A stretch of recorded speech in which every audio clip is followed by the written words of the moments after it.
Welcome to Bad Teacher Tales, real talk, stories, and advice for teachers and those who love them. Each episode, Skara and Sly bring you the good, the bad, and the what the hell of daily teacher life. If we make you laugh, gasp, or question your career choices, hit like, share, and subscribe. Have a story to share? Link is in the notes. Drop it like a late assignment. All educational contributors are welcome, even our heroic custodians.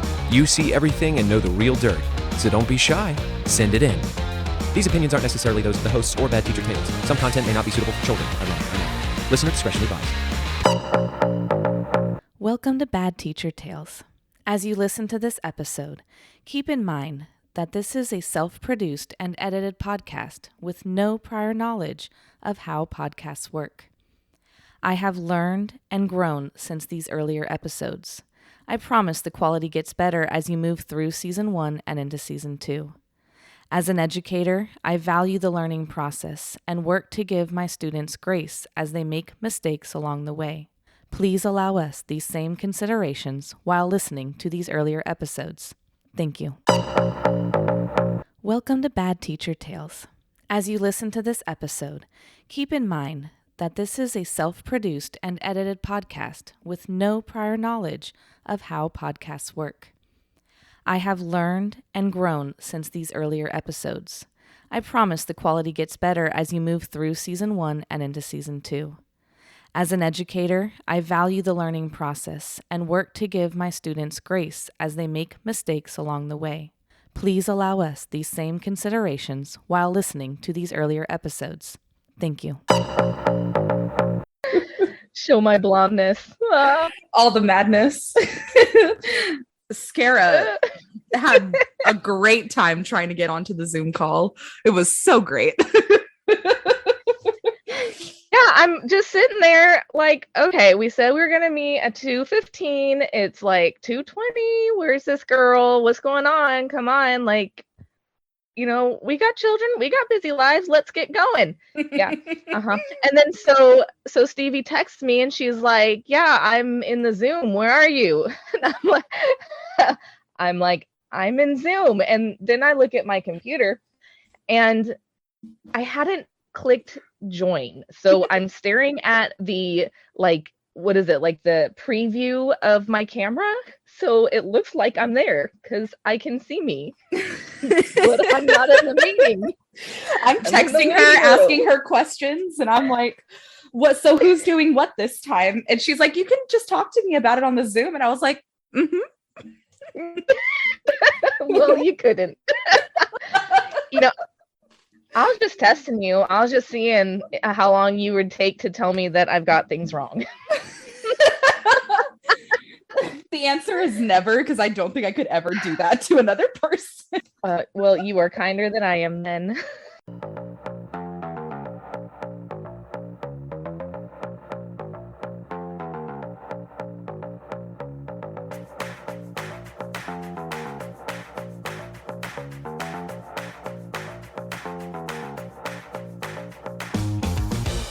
Welcome to Bad Teacher Tales, where each week we share the good, the bad, and the what the hell of daily teacher life. We'll expose workplace woes that range from unrealistic to impossibly asinine. We'll postulate on parental problems and admin antics. We might even learn a helpful tip or trick. And while we may be bad teachers, we will always leave remembering our why. Those beautiful, bright, baffling students. The opinions read in this episode do not necessarily reflect those of the hosts or Bad Teacher Tales. Some language and situations may be unsuitable for children. Ironic, I know. Listener discretion is advised.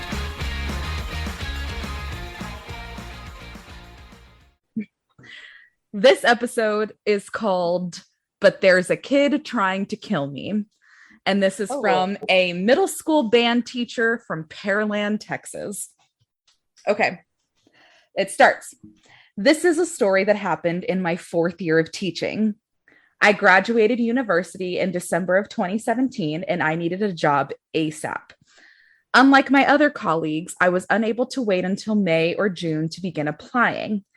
At this time, I didn't know about looking up school information to see if it could be a right fit, i.e. school report cards and competition scores. I just needed a job. That's always the first thing I do. I had no idea that that was a thing I should consider beforehand either. Really? So Okay, that's no, fair. I always like if I no. ever went to like TETA job board or something like that, I'd immediately see the school name and then I'd research the heck out of it. Well, but I didn't even know TETA was a thing. We'll Oh, start yeah. there. Also, like I really, I did not go through this state's school system. Mm-hmm. So I didn't know what to look up as far as that goes, or I didn't even really consider it. I just wanted a job. No, that's fair. That makes a lot of sense. Well, also my first teaching job was like when people were getting pink slips and being laid off. And so I was just lucky to get one. I was like, okay, great. I'm woo. All right. So just for some context, my first job was at a Title I high school and was the worst time of my life. As an African-American woman, I've had to go through my entire life to show society that I wasn't the stereotype. Watching what I say, how I acted, how I said something. If you've never heard this saying before, but I've had to deal with the people saying, "Why are you trying to sound white?" I hate it when people say that. Oh my goodness. No, of course I've never heard that before, but I can't imagine saying that to another human being. Yeah. And it says, yeah, just for talking with the correct vernacular. In this school, I felt I was the negative stereotype, just a continuation of trying to prove myself to a world. America is a hot mess. Amen. Well, not wrong. Anyway, I was now at another Title I middle school in a different district. This was after COVID and online teaching, but I was still wearing a mask because kids are gross, even pre-COVID. Honest to goodness, my first year of teaching, I got sick the third day of school because I have never been around that many germs before. And I was like violently ill. It was bad. All right. Okay, you want to so I think I talked in like last episode about how I've taught at a school where, like a lower SES and things like that, and I did have a lot of kids that maybe weren't the cleanest or whatever, and I contracted impetigo. Is that how you say it? Yes. Oh my God. Yes. And my doctor, like, at first was like, no, it's not what this could be, There's like, no way. because one, it's not something that adults get normally anyway, and it's just not something that's seen very often anymore. So anyway, yeah, I get it. Oh my gosh. All right. So it says this school was very poorly managed. Been there, done that. Kids could do what they wanted without any consequences, and parents either were not in the picture or didn't care if their kids were running amok. Teachers were blamed for students' behaviors, and admin had banned sending students to the office because of the sheer number of students misbehaving daily. That Oof. sounds helpful. That sounds so helpful. It's common practice that you don't just send a kid to the office, one, because you don't know that they'll get there. But also you don't just send a kid away. You have the admin come to you if it's that bad. But like, if there's that many that they're saying, hey, we're not going to help you, that's a problem. That's a problem. And that's not just things aren't going great at home problem. That's you're not doing your job problem. Yes. And well, the admin's not doing their job. The parents aren't doing their job. And then you're blaming teachers because, look, we do a lot of things. We have a lot of hats we wear. I think everyone knows this by now after the pandemic. I think some parents have forgotten that we wear a lot of hats, but we're not your child's parent.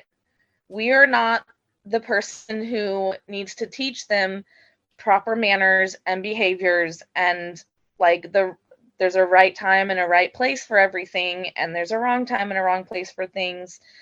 We need you to do that part so we can do our job. Right. Like our job isn't also parenting the child. It's not. We don't have time for that. And we don't have there's time. a little bit more. We don't. And there's a little bit more of that for elementary school. Like that, you have to continue the lessons that they're getting at home because they are still, really young and impressionable, and they're going to test and see what they can get away with when they're not right in front of mom and dad. And teens do it too, tweens do it too, right? I get it. Mm-hmm. But we're not their first teacher, and we shouldn't be, and we're not their parent. We're just not. Yeah. Okay, Oy, oy, oy. stepping off my soapbox. All right. This was toward the end of the school year. It was the end of the day, and I was walking to the front office. I saw a student skipping. At this point in the school year, teachers have stopped saying things about students skipping, profanity, etc., because admin and parents would not do anything. As a military child to 2 high-ranking Army soldiers, I refused to let a kid behave out of line. Listen, you right. I told the student to come here. He ignored me. I told him to come here again. This time he looked at me and then began running. Oh, Lord. Okay, look, I gotta go back for a moment because, first of all, I get the military family dynamics, and that Yes. if your parents are a soldier, then you're probably a little bit more in line than the average bear. Mm-hmm. And your child, whether you are a military parent or not, should probably have some sort of respect and show that to their teachers. Exactly. Oy, So oy, now oy. he's running. Now he's running. I was 26 at the time and worked out daily, so I started after him. I love it. Oh my god. You go, girl. He was surprised that I was chasing him, so he ran faster, and so did I. That's like a worst nightmare situation. And I feel like that's exactly how my students would feel. Like, why you running? What you doing? I love it. Oh my gosh. Ooh. He turned I bet a nobody corner. chased him before. Oh, probably not. And like, I could just imagine he starts running faster, and then she does, and she's like, "Oh crap!" No, she's like, "Not today, Satan." Not today. Oy, oy, oy. He turned a corner to the library and tried to hide in a corner, but I found him. Thankfully, one of my favorite administrators, who actually did his job at this school, was walking down the hallway at that point. He saw the student as well, and I began telling him what was going on. The student began screaming and shouting, calling me every name in the book, and I mean every name in the book. I'm just standing there annoyed at this point, but used to the situation, as I'm sure many teachers can unfortunately relate. The student then lunges. Okay. Can we talk a moment about how much respect I have for this teacher if she is simply annoyed and not like beyond red hot? Oh my gosh, yeah. I don't think I would be simply annoyed at this point. Yeah. Well, here's the thing. So my first job ever was at a Title I school, and it was in a really bad part of town, and that's fine, whatever. Here's the thing. If the admin is good, it doesn't matter what part of town you live in. It matters how well you're able to show those kids that you love them, no matter how rough the home life is. Mm-hmm. I would have stayed there for the kids. Agree. I would have 100% stayed there for the kids if it wasn't for the admin that I was under. And you know what? It's funny because I started in the Title I as well, and the kids kept me going back. I had like an hour and a half commute each way. Oh, and geez. and I loved them. I loved them so much, but I just didn't have a supportive admin, and it, like you said, it made it difficult. And then I had a new principal come in at one point, and she asked me, like, why do you, what did she say? Oh, why are you on an island? Why do you just stay in your room all the time and you don't seem to socialize or even come out of your room much, other than to go, take them to the restroom or playground or whatever? And I said, well, because I don't want my students influenced by what the other teachers allow their students to do. Right. Because my kids know I love them, and I tell them every day that I love them. And, you know, we were on an island because it was almost like we were a different country in that school. Mm-hmm. Yeah. And I didn't need the outside influences, because there were some problematic teachers there, and it made me sad to know that that's what these kids were getting. Yeah. And Just to have a body in the classroom. so the first school that I taught at, 2 years after I left, they got a new principal. And so far, everything that I've seen, I still follow their page on Facebook, and like everything that I've seen, it's like, oh, the kids are actually getting what they deserve now. Like they're being treated like with respect. And it's like, they probably don't even know what respect looks like at home. So how are they supposed to know how to give it? That So is like, such a good point. like, And like, how sad is it that one type of student gets a different quality of teacher than a different type? yep. I Like, hate that too. it hurts my heart knowing that due to your social economic status, like that will determine the quality of education you get, and the quality of teacher, and the quality of admin you have in the space. Yeah. And I wish I knew how to fix that. I wish I did too. No, like legitimately, I had a student in a class. They threw a chair at me because I kept emailing their parents home about their behavior. And that student was removed from my classroom. And then I sat down. Well, not sat, well, no, I did sit down because I was 5 months pregnant at the time. I sat down and I was like, hey, we're going to continue on with our lesson. And the kids were like, are you okay? And I'm like, yeah, I'm fine. I want to teach you guys. Let's go. So like it really, Yeah. it's man. I Okay. love how they cared about you though. All right, let's do it. Okay. Okay, so where are we? So he's running, she's chasing him. Yes. He's running faster, she's running faster. He gets to the library and tries to hide in a corner, but then there was an admin there. Okay, so this is where I left off. It says the student then lunges at me, and I see a gleam of silver in his hand. I didn't register that the student had a pocket knife aimed at my abdomen until the administrator grabbed him and held him back. Now, others in the front office were turned. That's like the worst nightmare situation. I can't even begin to. Now, others in the front office were turned to the commotion. The pocket knife was taken from the boy, and I was ushered into the office for safety. One of the other APs, not one of my favorites, by the way, took me to her office. I still had adrenaline pulsing through me, which was actually making my anxiety rise. I have been dealing with anxiety, depression, and panic attacks since I was 11 or 12, and now take medicine and go to therapy for it. After girl, look, you don't have, like, I'm sure that made it a million times worse, but like anyone in that position, that is incredibly anxiety word that I can't think. Like that would make anyone have a panic attack. That's our worst. Well within your right to have an adrenaline rush at that point. Yes, and a panic attack if you need one to like, oh my gosh. Oy, oy, oy. That's terrifying. I'm so glad that admin sounds like was maybe in the right time, right place at the right time, and cared and noticed.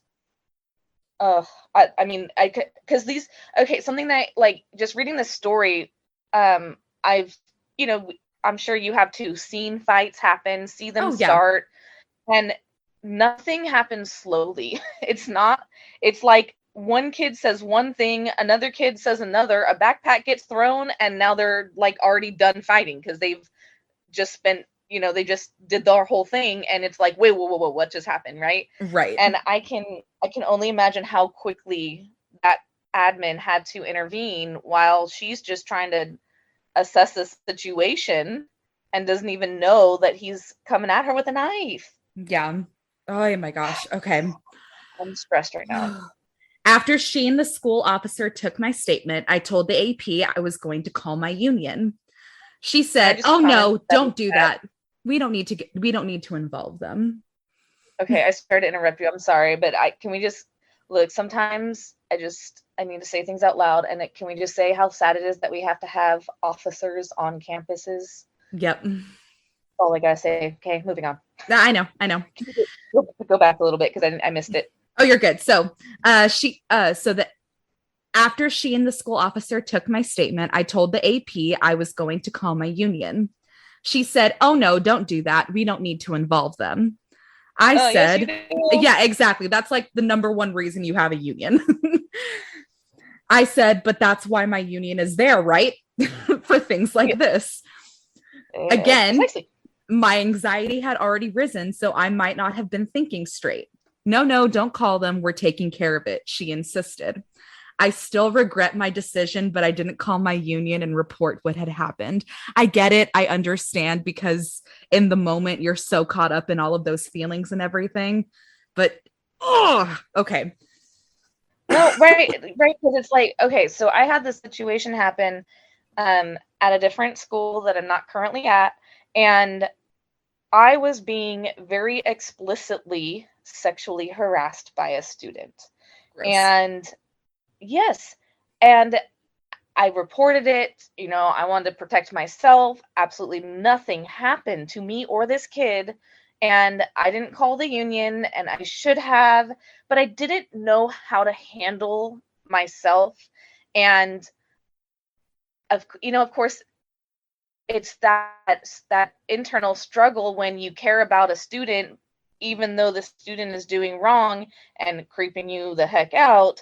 And but at the same time, you're like, oh, you make excuses, right? You make excuses to make it okay, and so that you can get through it and you can handle whatever the situation is. So the excuse was, oh, he's just a silly teen. He doesn't really understand the ramifications of his words and these things. But looking back, it's like that could be like a big red flag of something a lot worse to come. Mhm. And I really wish I had pushed it. But when you don't have an admin that is supporting you in a way that says, hey, you need to you need to call the union, you need to report and make a police report about this harassment, because we can't officially really do anything about it, then you just don't, because you don't know, you don't have the people that know better telling you better. Mhm.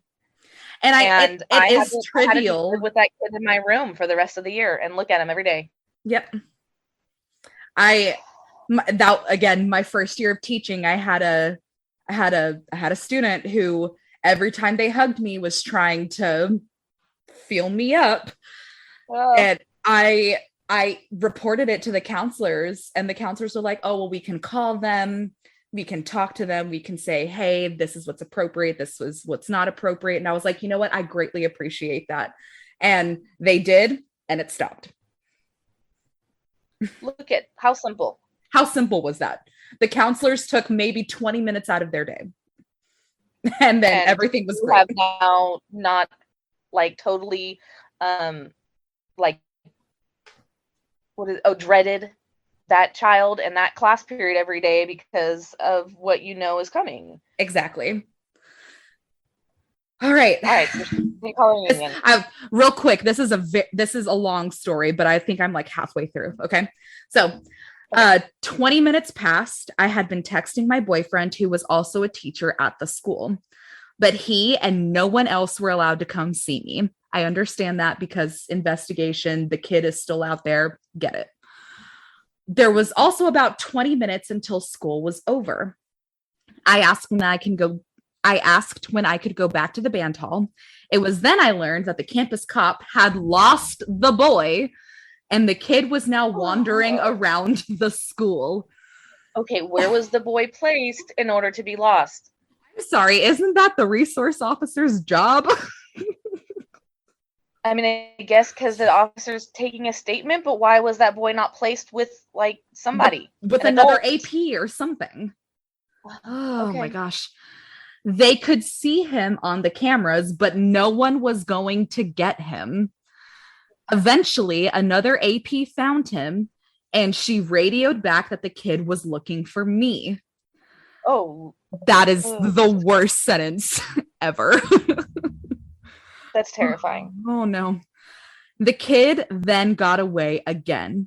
I was told to stay in the front office, and I was locked into one of the AP's offices for my protection. School was not put into lockdown like it always was whenever there was a fight or situation. The one time we needed a lockdown, no one was called. Oh my, like that's why we practice these things. This is literally why we have practices for this. Oh no. Okay. When it was about 10 minutes before school ended, I got a text from my head director. He asked where I was, and I told him the situation. He then said, well, you need to come back to the band hall. I need to go. I texted back, I can't leave the office. There's a kid out there literally trying to kill me. He said, I don't care what you have to do. Just get back here so someone can watch the kids so I can head out. So many things. So many things. I was flabbergasted. I knew that he had a doctor's appointment due to an accident earlier in the year, but the fact that he wouldn't ask another teacher or call the front and was demanding me to put myself in danger put me into more shock. Yeah, that's not cool. What is it about the idea that my doctor's appointment is more important than your life? And I'm sorry, doctors are usually like, oh, you're 15 minutes late. That's fine. Still come. Well, that too. And they're usually an hour late anyway, so you're good. Exactly. Oh. But, I mean, like, so this teacher knows the situation and still says, you need to do my job. You need to come back here and watch kids. No. So I can leave. Absolutely not. I'm so stressed for this teacher right now. No, because listen, if my assistant ever texts me and is like, hey, I have a really bad headache, can I head home after the school bell? I'm like, yeah, go home, please. I don't need you to be sick for tomorrow. Bye. Yes, exactly. Like, we take care of each other. That's, oh, Oh, okay. So many thoughts. Let's go. Once the dismissal was done, which usually took about 30 minutes because the school did releases in a backwards, stupid way. I've been there. I was then told that the kid had left. Whether before the final bell had rung or after, I don't know. The parents had been told what happened, but to this day, I don't know if anything was done about it. I still wasn't allowed to leave until 6 p.m. All the other teachers were gone by 4:45. That same AP told me that everything was fine and still to not contact my union. You were just held in an office for, 2 hours?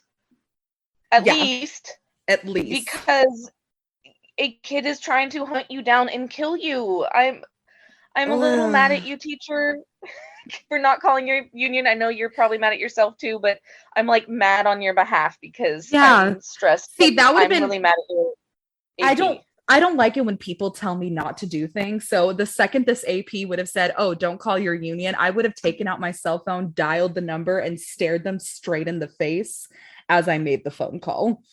Like, yeah, but I am this teacher. I totally would not have. They would have said, don't do it, and I would have just been like, okay. Great. Thanks, boss. Oh, okay. My boyfriend lived about 20 minutes away, so I went to his house and sobbed for an hour with his dog cuddling me. I didn't go to work. I'd have been like all night. Like, it would have been, hey, BT dubs, we're having a sleepover. Like, oh. I didn't go to work the next day and still received a call from the front office asking why I wouldn't come to work. And if I could because at least... a kid was trying to kill me yesterday. Like, what do you mean? Why? What? And if I could at least come in for the afternoon. Both of us left that school at the end of the year and got new, amazing jobs in much better schools and districts. Good. I'm glad you got out of there. Oh my gosh. And then it ends with crazy what teachers have to go through and people still call us babysitters and don't think we should be paid the same as other professions. As one of my past students once said, without teachers, there wouldn't be any doctors or lawyers or accountants or anyone. Y'all should be paid a lot more. That boy was 10 and has more sense than most. Go 10-year-old boy, right? Like, exactly. Oh my. Oh, wait, what? You want your accountant pay? And how did you learn to account for Right. things? Exactly. I think one of my favorite things that was I'm told to pretty me sure you this. did. Go ahead. Sorry, I was gonna say, I think one of my favorite things that was told to me this last school year is if like there was a kid acting up in one of my classes, one of the students would look at that student and say, you know, she doesn't get paid enough to have to deal with this. That kid is brilliant. I was like, I oh, love it. thanks. That, you know what? That is love and support right there for your teacher kids. That's all I needed. Just for you to recognize that there is a limit. There is a limit. And the limit is way below a kid is chasing me down in the hallway with a knife trying to kill me. Right. Oh my gosh. Like 5 steps before that, that's the limit. Yes, because we aren't babysitters. We are not just glorified babysitters. That is not what we went to school to do. That is not what we've learned. Whatever our specific, repertoire of information to educate your child. It is not so we can just watch them. It's for a lot more. I can't. Well, you know what? It would take like several months of learning, teaching in order to be able to describe all the things, since that's what we have to do, right? We have to learn how to be teachers. Mm-hmm. We don't just walk into a classroom and say go. It doesn't work that way. Like, I'm sorry. I did go to school for 4 years to do this. So there's that. Thank you for joining today's episode of Bad Teacher Tales. If we made your day slightly better, or your job seemed slightly less absurd, hit like, share, and subscribe. Your support keeps us caffeinated and somewhat functional. Want to share your story anonymously? The link in the notes is open 24/7, something your planning period can only dream of. Just kidding, those don't exist. Stories from all corners of education are welcome. Anyone who witnesses the madness and magic, we want your tales. Follow us on Instagram and TikTok at @BadTeacherTales to drop your tales, memes, and coping strategies. Got suggestions, comments, questions, or topic ideas? Email us anytime at badteachertales@gmail.com. Unlike Teachers on Fridays, we actually read them. See you again soon. Try not to quit before then.